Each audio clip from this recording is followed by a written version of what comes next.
Speak Easy Studios. Speak and be heard.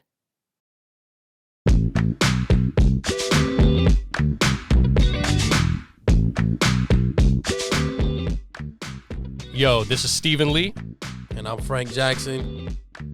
And we are the Distinguished Critics. We're here to break down some of our favorite albums and songs and debate what's overrated, underrated, and everything in between. So join us as we go back and relive some of music's most iconic projects.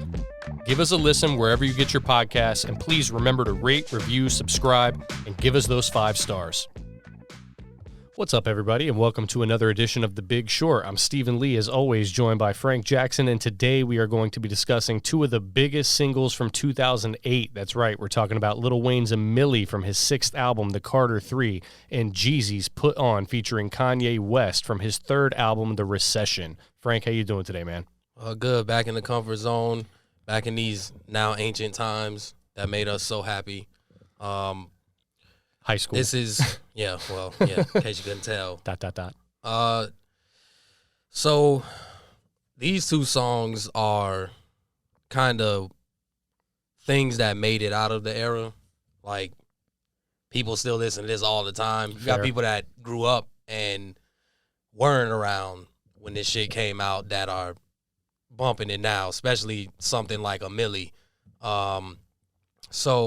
Well, and Put On too, though. You'll still hear microphone. Look at it.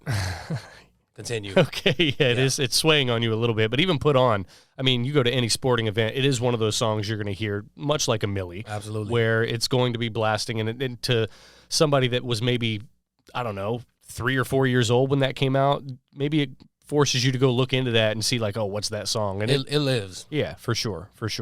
Where do you want to start, man? A Milli. Let's go with a Milli. So right off the bat, is that Wayne's biggest song?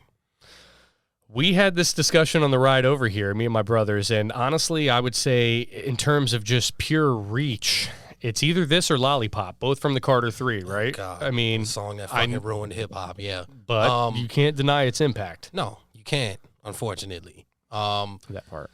A Milli is, to me, Wayne's biggest song. And it was, I always viewed that 6 foot, 7 foot song as like the came out a little bit after, as like the tried to recapture and almost did. Right. It was a massive. It was a big record. It was a big record. A Milli is like just like the peak of Wayne just blacking out on some shit. Like in a couple different ways. Yeah. And I would say that because, like, Wayne, throughout this process, obviously, he starts off in the Cash Money Millionaire era, and then somewhere around 2004, 2005, you really see him transitioning into, like, not only just a respected lyricist, because I feel like it's not easy to hold that title, but, like, a lot of people can hold that title and be like, okay, whatever, but he's turning into almost kind of a hit maker, and I would say through he's definitely that. Through the mixtape scene, though, and only 50 Cent before him can lay claim to this in terms of being able to build his entire buzz and reputation on albums that are being, and I'll call them that, being given away for free. Yeah. And I feel like with a Milli, Lollipop was the attempt at radio, and it's an injustice to call it an attempt because it worked. I mean, it definitely changed the game for better or worse. Obviously, both of us feel like probably for the worst. But a Milli is, I feel like, a single that captures all of the mixtape energy and translates that to radio. Now you have a song where this is Wayne in his purest form, spitting. And it's over a very simplistic but, like, catchy, thumpy It's still beat. a great beat. Right. Yeah. Bangladesh did this. Yeah. He collaborated with Wayne on several big-time songs from Wayne. And I feel like the video kind of gave a lot of juice to this song as well. Yeah. Because it's one of those ones like Exhibits back in the day where it literally will follow you. It's just like a day in the life of Wayne. Yeah. It starts off and he's doing this, and the camera just stays with him the whole time. But the whole time he's, the bars on this song are phenomenal. It's ridiculous. Right. It really is. It's peak Wayne, and I think a Milli is just one of those kind of like songs of a whole era type of things where if you go back and you're gonna look at the aughts, I guess you call it, that's gonna be like one of the top 3 to 5 songs that gets mentioned Wayne, like at this point, was just so astronomically higher than He's anyone in hip hop. literally a like, Martian. Yeah, he was out there by himself. It's that thing where like at that point he's just chasing ghosts, like whatever level he can bring his next self to. Yeah. Yeah, exactly. So I would say a Milli is probably, and one of the reasons that this one was chosen is because there's not a lot of songs in terms of just hip hop singles in the history of hip hop that you're going to be able to pick that just can outdo this pound for pound. Like a Milli is pretty perfect front to back.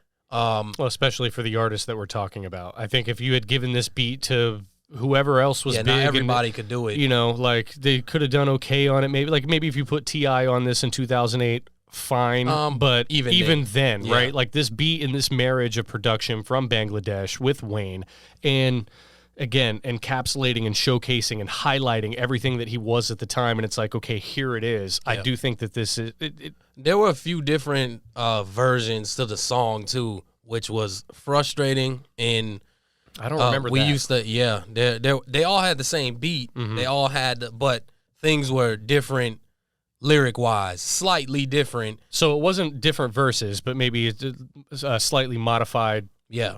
Bars or something like that, which is difficult to pin down in the download era because that's what we came from. Mm-hmm. And well, even this is post LimeWire, post it is, but almost. I still was going to get shit online. Right. I was still using some type of site or whatever. Right. Yeah, well, what do they call them? Like those piracy sites or whatever it was, which I didn't do, but I knew people who did, and then quote unquote they would give it to me. And I didn't even know that it was from that. Yeah, because I thought that they acquired it. Yeah, you thought your friend had just loaned you his store-bought copy. Yes. Yes. That is what I thought. Okay. So, yeah, this song kind of took on a life of its own, and it propelled him. He was already a mega star, but I think a Milli, and that's why I will say it's his biggest song, I think a Milli kind of took him to this place where, okay, now you're untouchable. Right. Now you're considered one of the GOATs. Like, I think you don't see many people do that. I think the video did so much for that too. Well, it was perfect video to match because had he released it without a video, which by the way, people didn't used to do that. That happens a lot more now. Mm-hmm. Just videos used to go with your biggest shit. Go figure. Right.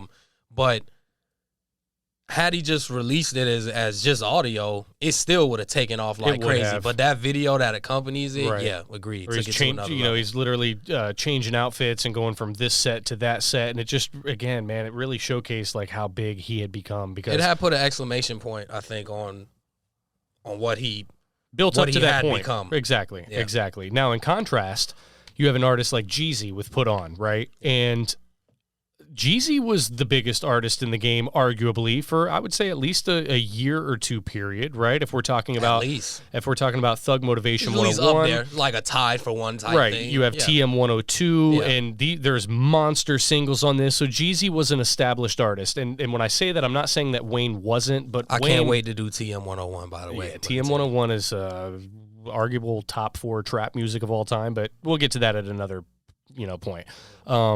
With Jeezy, he had taken like I don't want to say like a stretch in terms of releasing TM 102 and The Recession, the album that this came out on, but I do feel like music was starting to shift, because we're getting a little bit away from the ringtone era, in the sense of like Wayne's coming up, and it's all about mixtapes and all of this. So when you have an artist like Wayne, and Wayne drops 4 mixtapes in a year and a half to 2 years can seem like a long time between releases for an artist, like especially like Young Jeezy. Yeah. Young Jeezy at the time, Jeezy now.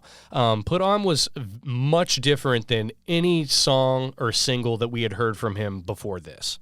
So one thing that immediately I can recall from Put On, and at the time that it came out, at that time, for us and just the age that we were all, kind of starting to get our own cars. If we didn't, then we had friends who got their own cars, and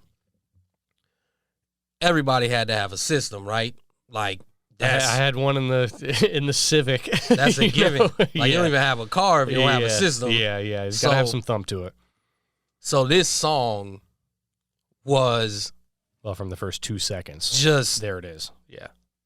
The way that it sounded in your subs, like this song was perfect. This Kanye in his absolute prime was on this as like just everything was perfect about this song. Like when you're listening to just sonically how it sounds when you're riding around listening to it in the car, and then you got not only Jeezy having ascended very quickly, Jeezy did to the level that he was at, but you got Kanye who was completely like he was a god at this point. Right, whatever he touched was going to do something. Literally everything that Kanye touched was amazing. Kanye was kind of this like deity already. Right. So we're talking post-graduation. I would say just around the time that he dropped 808s, and we probably should talk a little bit about that only because like the clear shift in Kanye's vocal approach and how he hopped on a song changed dramatically from 2007 to 2008. Yes, and you could hear it on this. For sure. And then even if you go listen to 808s, you got Amazing on there where they linked up again, something similar. So this really was just a marriage of like huge things happening at the same time. And Put On was, to me, at least like in my personal experience, Put On was something that took over even more than a Milli did. Like it was. Well, that's saying a lot. I mean, if you consider that Wayne's biggest single, and now you're sitting there saying, well, this was somehow bigger than that, then. So I will say maybe the reason is because of what we just said, because this was kind of like two giants that were like bringing their minds together on something and creating perfection, because that shit does not always work out. Well, I know you're not the biggest fan of auto-tune Kanye, right? But I do feel like for this particular record, like if he were ever to really approach a song like that. When he does it well, he does it really well. He does it better than anybody not named T-Pain.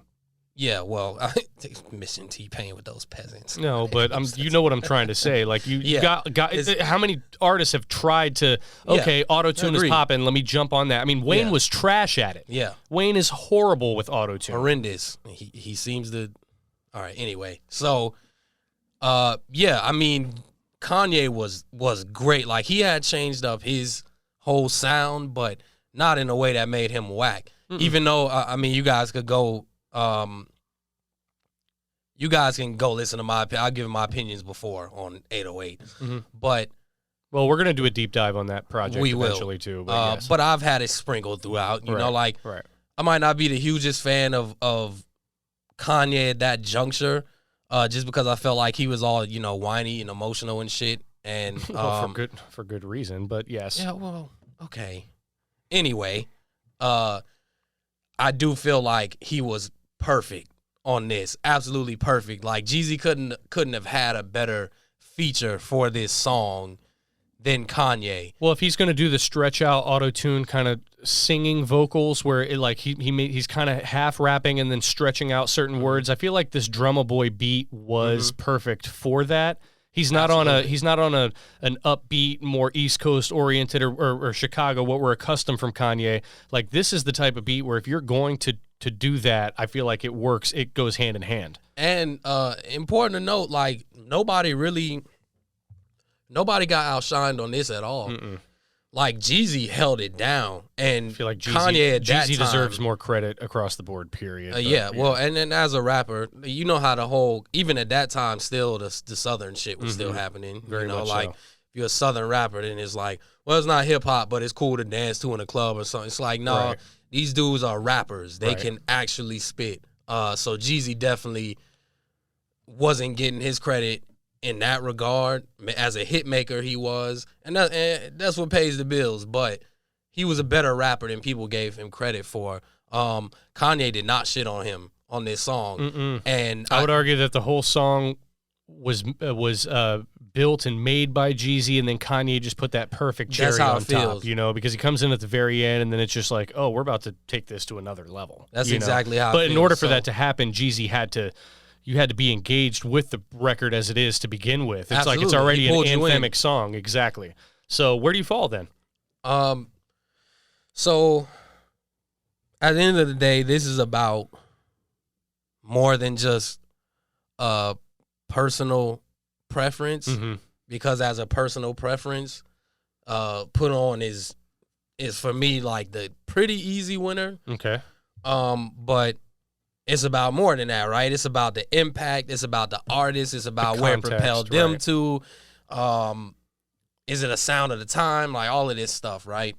So I think a Milli is the bigger single of the two, and because it is what propelled Wayne to this kind of like godlike status that he has never left since then. Right. Like even though in our personal opinions he slipped. Well, no, he's still this generation now that's coming up. They view him as what we viewed. Like Nas and those guys as like, and I would say it was kind of cemented with records like this. Yeah, and if you look at the Carter 3 in particular, like that, but like you have Lollipop again for better or worse, because you got a whole different sound that came from that one record alone. But even a Milli being as big as it was and being like, oh, there's mixtape Wayne, but this works as a single. Yeah, this is going to sell 3 million. It's going to sell a Milli in the first week off the strength of this alone, and go on to sell 3 million total. Yeah. So that's where I would go. What okay. About you? I'm going Put On. I think that I am a fan of Kanye around this period, and I know that like you're a Kanye purist. You prefer that original trilogy and that sound and everything like that.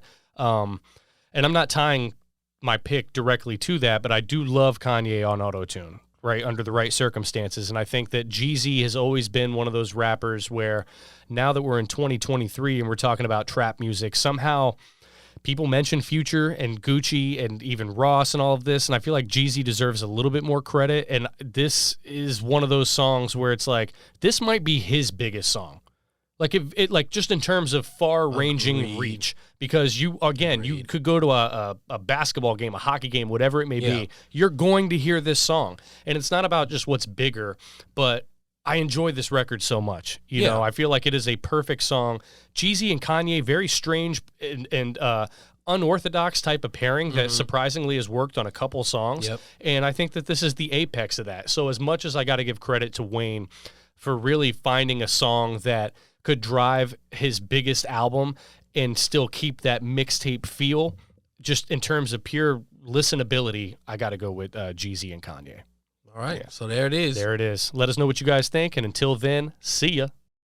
Thanks for giving us a listen. Give us your feedback and let us know how you really feel. Subscribe, rate, review, and we'll see you next week.